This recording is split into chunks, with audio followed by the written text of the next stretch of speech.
Bienvenidos a Diálogos desde la Frontera, programa que hacemos con mucho gusto para usted desde el Colegio de la Frontera Norte. Mi nombre es Sergio Cermeño, gracias por acompañarnos. El día de hoy daremos seguimiento al tema de un ambiente para todos, que como recordarán ya tocamos en este espacio con motivo de un encuentro que se daría en las instalaciones del Colegio de la Frontera Norte, aquí en San Antonio del Mar, en Baja California, en Tijuana, Baja California. El evento ya se llevó a cabo y ahora vamos a hablar de lo que sucedió y cuáles fueron los acuerdos o avances sobre este asunto que en nuestra época es un tema recurrente y que nos compete a todos. De esto hablaremos el día de hoy, un ambiente para todos. Para esto me acompañan desde nuestra Casa COLEF en la Ciudad de México, la maestra Gina Chacón, investigadora de Fundar, Centro de Análisis de Investigación. Fundar, Asociación Civil, en el área de transparencia y rendición de cuentas, un tema sumamente importante. Gina, bienvenida nuevamente. Gracias, buenas tardes. También está con nosotros el maestro Esteban García Peña, coordinador ejecutivo de Alcosta, Alianza para la Sustentabilidad del Noroeste Costero. Bienvenido nuevamente. Muchas gracias, un abrazo, un saludo. Igual. Y aquí en nuestro estudio, en el COLEF de San Antonio, tenemos a la doctora Sara Martínez, directora del Departamento de Administración Pública del Colegio de la Frontera Norte. Sara, bienvenida nuevamente a tu casa. Muchas gracias, Sergio. Un gusto estar aquí de nuevo. Pues ya pasó el evento, que fue muy intenso. Estuvieron trabajando mucho. No los vimos en ningún lado más que en las mesas de trabajo. ¿Qué fue lo que pasó, Sara, en este encuentro? ¿A qué resultados llegaron los más importantes? Bueno, me parece que podríamos hablar de tres grandes resultados que están muy alineados con lo que esperábamos, pero que para nuestra sorpresa además fueron incluso más allá. El primero es que creo que sí, con cierta facilidad, a pesar de la cantidad de participantes y de los diversos, digamos, enfoques, medios de los que veníamos, pudimos llegar a una serie de acuerdos sobre algunos seguimientos para lograr resultados en esta lógica de rendición de cuentas, transparencia y sobre todo la mejor participación ciudadana. Entonces, me parece que tener un consenso con actores que vienen de organismos de la sociedad civil, algunos funcionarios, no había muchos, pero sí había algunos, y académicos, es ya un gran avance. Me parece que un segundo avance fue llegar a estructurar algunas líneas de acción prioritaria, porque bueno, se puede llegar a consensos, pero también luego llegamos a tantos consensos que no podemos trabajar. Creo que sí se identificaron 3-4 líneas que realmente podrían abordarse de manera casi inmediata por el grupo que estuvo trabajando.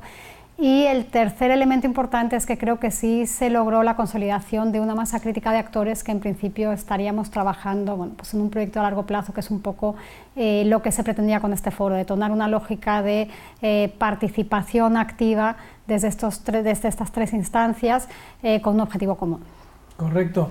En particular, ¿quién nos podría decir algunas de esas líneas de acción? No sé si en el tema de transparencia, por ejemplo, Gina, ¿a qué conclusiones llegaron y cuál es el trabajo que sigue?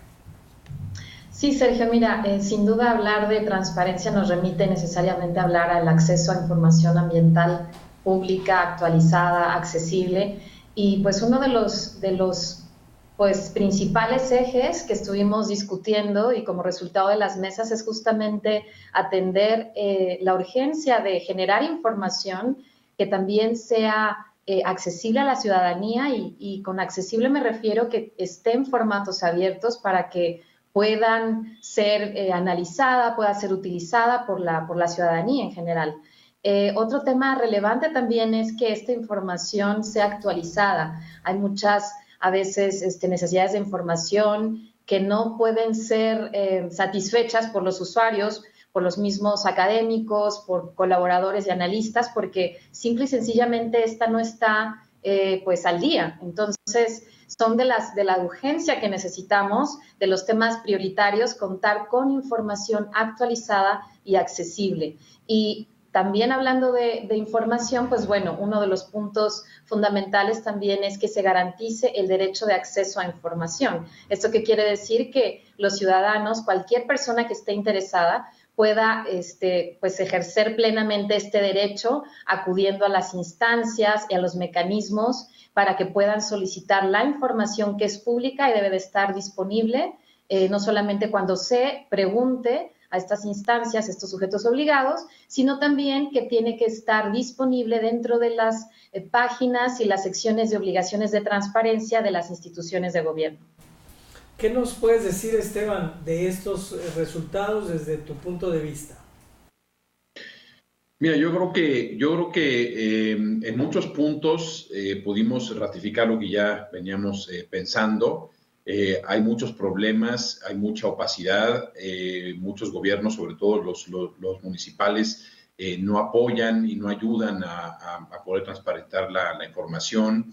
Eso mismo hace que muchas veces la acción ciudadana no esté apegada a las necesidades reales o a los problemas reales que se detectan desde la función pública. Otro problema muy importante, o otro tópico que tratamos muy importante, fue el tema de la participación ciudadana. O sea, por una parte, la transparencia con esas características que dice Gina y que explica Gina, tendrían que abonar para que para que haya una mayor participación pública. ¿Qué quiere decir esto? Que la sociedad informada pueda participar de mejor forma. Sin embargo, hoy por hoy todavía existen obstáculos para que los espacios que se han generado de participación pública tengan una incidencia efectiva. Existen algunos consejos consultivos, pero estos únicamente son eso, o sea, son para que las dependencias puedan consultar.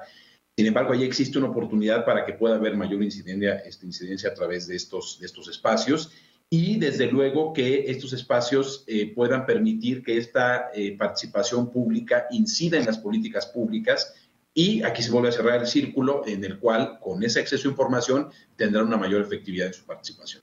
Pero, Sara, es un asunto que tiene que ver con que no hay el suficiente personal en las dependencias públicas para subir esta información, o es un asunto en el que la información, por alguna razón, no se quiere que esté pública. ¿Cuál es? Ahí yo creo que es la pregunta del premio Nobel. Y es mucho de la discusión que se estuvo teniendo en el foro. Realmente tenemos todos los casos, Sergio. Hay casos en que realmente hay una limitante en términos de la capacidad del propio gobierno, porque hay información, eso fue uno de los acuerdos, el gobierno es solo generador de información que atañe a sus acciones directamente de alguna manera, pero en muchos casos hay otro tipo de información que sí se necesita complementar desde ciencia ciudadana, desde los organismos académicos, desde otros actores, porque la función del gobierno no es estrictamente generar la información. Sin embargo, sí hay casos donde la información sobre cómo está operando, sobre cómo está llevando a cabo su acción pública, no puede generarla nadie más. Exactamente. Entonces, no existe, no está a la mano. Ahora, ahí también digamos que los resultados fueron equilibrados, y creo que es de las cosas que nos dio mucho gusto. Si era realmente más análisis, en ese sentido hay una parte en que hay obviamente acciones que se mantienen en la opacidad porque hay intereses atrás de esas acciones, y muchas veces son intereses de miembros del gobierno pero coaligados con otro tipo de actores, porque hay lobbies, hay otros sujetos involucrados también. Y muchas veces, sobre todo en niveles locales, es un problema de que el propio gobierno realmente ni utiliza ni tiene conciencia de la utilidad de esa información en su propia gestión, de alguna manera. Entonces, ya en algún momento no sabíamos qué nos asustaba más, si la intención de opacidad o realmente la no visión también de que esa información es uno de los instrumentos clave para poder ser eficientes desde todos los puntos de vista. Correcto. Bueno, vamos a ir a un breve corte. Cuando regresemos vamos a hablar un poco más de lo que sucedió en este encuentro y algunos de los acuerdos a los que llegaron. Regresamos. Qué bueno que sigue con nosotros en Diálogos desde la Frontera. Estamos hablando de Un Ambiente para Todos, el evento que ya sucedió en el Colegio de la Frontera Norte, y estamos, en no la evaluación, sino lo que pasó y hacia dónde siguen los esfuerzos tanto de las asociaciones civiles como del mismo Colegio de la Frontera Norte. Esteban, finalmente el tema del encuentro fue la gestión de la gobernanza relacionada con el medio ambiente. Ya en el programa anterior decíamos que era la gobernanza. Invitamos al público a ver el programa anterior para enterarse de la gobernanza, pero explícanos estos pasos a seguir para que logremos esta gobernanza en términos de un ambiente para todos. Muy bien, pues hemos acuñado, más bien hemos repetido un término que se refiere a la gobernanza ambiental. Y la gobernanza ambiental no es más que el proceso, los acuerdos o la formación de redes de colaboración público-privadas, gobierno, para poder identificar problemas y encontrar una solución todos a través de las políticas públicas y retroalimentar esas políticas públicas con evaluación.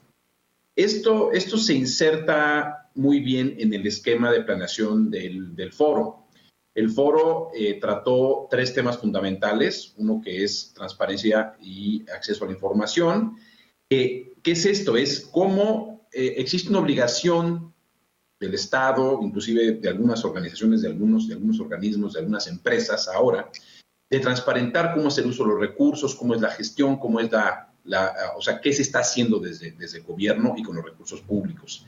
Esto, a su vez, va a dotar de información para que exista o pueda haber una participación pública, una participación ciudadana, una ciudadanía mejor informada, con mejor información, va a tener una participación más efectiva y sobre todo va a identificar los problemas públicos que le atañen así y que le pueden afectar a su comunidad. Y de esta forma, cerrar este círculo, digamos, hablando de un ciclo en el cual esta ciudadanía informada participa en la construcción de los problemas públicos, desde la génesis o entender los problemas públicos desde su génesis, la causa, y cómo poder generar esas políticas. Es fundamental que las políticas públicas pueden construirse desde los llamados colegios ciudadanos. ¿Por qué? Porque el conocimiento tradicional también es importante para identificar problemas y hacer políticas públicas, por ejemplo, ¿no? Entonces, esta participación ciudadana es la que va a fortalecer una mejor construcción de políticas públicas para resolver problemas públicos. Eso es lo que entendemos y eso es nuestro eje rector, el lograr esquemas de gobernanza ambiental efectiva. Gina, ¿cómo percibes tú a la sociedad, al ciudadano? Me da la impresión que esto es para personas que están como muy vinculadas a este tema, no sé, que son maestros, que están en temas de medio ambiente, pero lo siento como lejano del ciudadano común. ¿Tú cómo lo percibes? ¿Estoy en lo cierto o estoy muy equivocado? Pues no estás muy equivocado. Lo que sí es un hecho es que también hay mucha información que no se llega a difundir y no tiene un lenguaje un tanto más asequible para la mayoría de la población. En efecto, hay personas que llegan a conectarse con los temas ambientales, sin duda cuando sí ven afectados, están sintiendo las afectaciones de, por ejemplo, proyectos de infraestructura no sé, del sector energético. Una de las experiencias muy gratas y participaciones activas que tuvimos durante el foro fueron representantes de 2 comunidades y pueblos indígenas. El primero, una compañera de la comunidad Pai Pai, de Baja California Norte, Baja California, y también una chica, Sofía, que pues estaba representando al pueblo Wixárika. Fue muy interesante conocer sus puntos de vista porque en efecto nos contaron las afectaciones que han tenido, no solamente como pueblo, en el sentido de vivir y de ver afectadas sus prácticas cotidianas y culturales, sino también cómo hay algunos proyectos que afectan literalmente sus medios de vida, de subsistencia, contaminación ambiental, en ríos, bueno, un sinfín, podemos enumerar muchísimas afectaciones. Creo que ahí es un punto sí de quiebre en el que las personas, la sociedad pueden ver esta afectación directa. Pero, ¿qué hay de aquellos ciudadanos también que vivimos en las ciudades? Por supuesto que afecta muchísimo. La cuestión es que tampoco ha habido mecanismos de participación o de difusión para que se pueda canalizar esta preocupación y esta participación. Es por eso que también consideramos que el acceso a la información ambiental es fundamental, o sea, es una parte del eslabón que es necesaria para garantizar esta participación. Y aquí agregaría algo a lo que ya dijo Esteban, es que también esta parte de participación puede llegar a tocar y a demandar la rendición de cuentas. Este es un aspecto fundamental también en la gobernanza. Sin información adecuada, sin poder comprender cómo se está dando la política, los impactos que tienen, tampoco tenemos los medios para poder rendir cuentas, para solicitar a las autoridades que rindan cuentas y expliquen los criterios bajo los cuales toman ciertas decisiones, y también el llegar a una posible sanción si están en el incumplimiento de sus obligaciones. Bien, pues vamos a ir a un breve corte. Cuando regresemos ya hacia el final del programa, les pediré a nuestros invitados una conclusión de hacia dónde nos dirigimos con esto. Me gustaría también que me comentaran lo de la página, el portal, cómo quedó, cuándo va a salir, para que justamente hagamos realidad esto que ustedes están comentando. Regresamos en un minuto. Qué bueno que sigue con nosotros en Diálogos desde la Frontera. Estamos hablando de un ambiente para todos, un evento que ya sucedió y estamos un poco platicando de hacia dónde se dirigen los esfuerzos de las asociaciones civiles y del Colegio de la Frontera Norte en este tema. Sara, el gran objetivo, la gran meta es que todos participen, ¿no? Gobiernos, ciudadanos, investigadores, en fin, todos. ¿Cómo se las van a ingeniar para que esto suceda? Es decir, ¿y cómo es que cuando alguien participe, pues sea atendido? Porque, bueno, tenemos muchísimos casos, la comunidad indígena, por ejemplo, que, o sea, lo vemos a la vista, no ha sido escuchada muchas veces, el caso del Río Colorado, por ejemplo, muchos otros temas que hasta la fecha están ahí. ¿Cómo hacerle?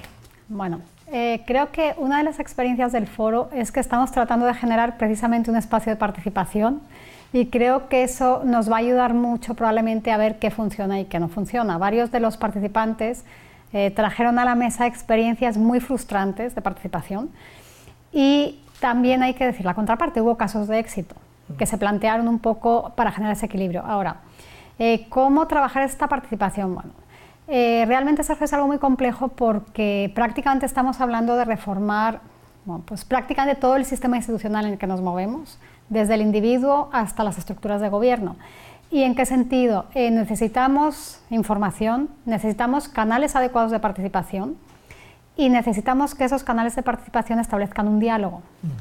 No nada más una transmisión de información en un solo sentido, porque muchas veces, bueno, establecemos canales de participación que lo que suponen es que alguien se sienta a escuchar unas cosas que le puede interesar más o menos, puede entender más o menos, pero realmente no es partícipe de acciones que se toman en consecuencia y bueno, pues respecto a esa información que recibió, y de alguna manera eso tampoco propicia una continuidad en el proceso. Entonces, digamos que esos son mecanismos de participación truncos, de alguna forma. Correcto. Sobre todo si estamos viéndolo desde una perspectiva de gobernanza, donde lo que se estaría buscando es que haya esa participación efectiva, que quiere decir, bueno, tenemos la información, procesamos la información, adoptamos una postura crítica en algún sentido con esa información y tratamos de modificar los efectos negativos que podamos estar percibiendo como grupo, como sociedad, como comunidad. ¿Cuál es la complicación de esto? Bueno, no podemos hablar de mecanismos de participación genéricos. Entonces, prácticamente hay que ir haciendo una labor de construcción de mecanismos de participación a la medida, según los problemas que estamos tratando, según quiénes son los actores clave involucrados en el problema, desde los que deciden hasta los que son los que padecen el problema en cuestión. ¿Y a qué nos está llevando eso? Bueno, pues a tratar de trabajar desde estos diferentes ámbitos que fueron convocados al foro de alguna manera, y dos, desde los diferentes niveles de intervención en la gobernanza que tenemos. Tenemos niveles muy macro, tenemos niveles meso, tenemos niveles muy, muy locales, y un poco la idea ahí es empezar a trabajar, bueno, pues mecanismos de participación que estén articulados unos con otros, pero que también estén siendo efectivos en términos de que, bueno, pues la toma de decisiones en cada uno de los niveles sí esté recuperando lo que cada quien está trayendo a la mesa. La siguiente discusión con esto, y aquí ya termino para dar la palabra a los demás también, es que estamos hablando de mecanismos de representación, porque bueno, queremos tener una participación incluyente y amplia, pero bueno, pues a lo mejor a nivel de comunidad, a nivel local yo puedo tener una participación directa, es muy difícil que a un nivel intermedio yo pueda tener una participación directa. No podemos tener a 1 millón de personas en una reunión hablando de un tema y llegando a acuerdos en esos niveles. Entonces aquí de alguna forma también hay una discusión de fondo que bueno, no se abordó a lo mejor directamente en el foro, pero sí salieron algunos temas relacionados que tienen que ver con esos mecanismos de representación y ubicación de actores clave para esa participación. Qué bueno que mencionas casos de éxito, no nos va a dar tiempo de hablar de ellos. Pienso en la Acta 319 del Río Colorado, que México y Estados Unidos y asociaciones civiles destinan agua para rehabilitar un río, la cuenca del Río Colorado, que fue a nivel mundial, no ha sucedido en otra parte del mundo más que aquí, y bueno, me imagino que acá tuvieron otros casos de éxito, pero me gustaría, ya estamos como cerrando, Gina, fundar hacia dónde se dirigen estos términos, cuáles serán sus siguientes pasos como asociación para sumarse a lo que en este foro se dijo. ¿Qué va a pasar con esto? Y tu asociación. Sí, gracias. Mira, la agenda de fundar en este sentido es muy comprometida, y sí estamos pues creando estos lazos de pues colaboración, y en particular nos interesa muchísimo abonar a la discusión de la transparencia, la rendición de cuentas, la participación ciudadana en política ambiental, desde nuestro lado, también con el lanzamiento de la plataforma Noroeste en la mira, sí queremos aglutinar y alimentar esa plataforma justamente con información útil, relevante para el análisis de la política ambiental, y bueno, desde allí también hacer ejercicios de acceso a la información. Creo que también en lo que puede abonar fundar como organización es precisamente al monitoreo del derecho de acceso a información, y pues bueno, también generar vínculos para poder hacer de esta plataforma y de esta colaboración pues algo mucho más sólido, que abone a ir alimentando debates, discusiones, ir generando gobernanza, que es el objetivo de este foro. Y pues bueno, les esperamos, les invitamos que visiten la página. También hay muchas gráficas, hay mapas, hay análisis de expertos, y nos interesa mucho poder generar también desde allí una comunidad de práctica de personas interesadas que puedan navegar, aportar, o inclusive también simplemente informarse desde allí. Esteban, ¿qué nos dices de la Asociación Civil Alcosta? ¿Cómo se suma? ¿Cómo van a trabajar ustedes? Bueno, nosotros seguiremos de la mano con Fundar en una estrategia que tiene un poco más alcances, tiene otras dimensiones, tiene una dimensión de fortalecimiento de capacidades, una dimensión de difusión, y desde luego de seguir con esta iniciativa de la construcción de gobernanza. Alcosta es una alianza de 22 organizaciones del noroeste, es digamos como una organización de segundo piso, se les denomina así.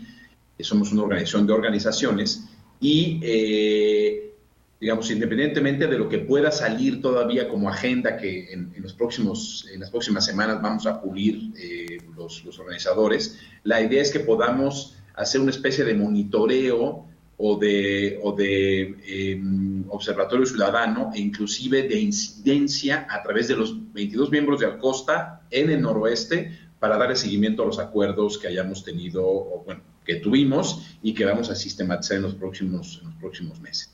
Muy bien, pues el Colegio de la Frontera Norte, Sara, pues seguirá haciendo su trabajo de investigación.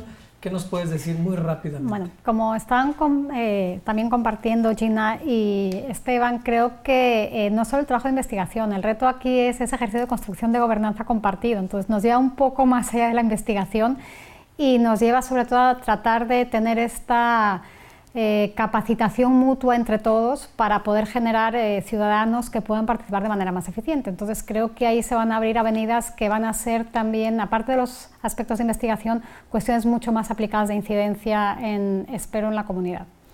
Pues todos esperamos esa reacción pública en todos los sentidos y en todos los niveles. Les agradezco muchísimo su tiempo. Gracias en la Ciudad de México que nos acompañaron en Casa Colev. Un abrazo, un saludo afectuoso. Espero verlos pronto por acá en Tijuana nuevamente. Seguro que sí. Muchas gracias, Sara, muchas gracias. Gracias, por Sergio. acompañar. A usted lo espero en una próxima emisión de Diálogos desde la Frontera. Mismo canal, misma hora. Hasta entonces.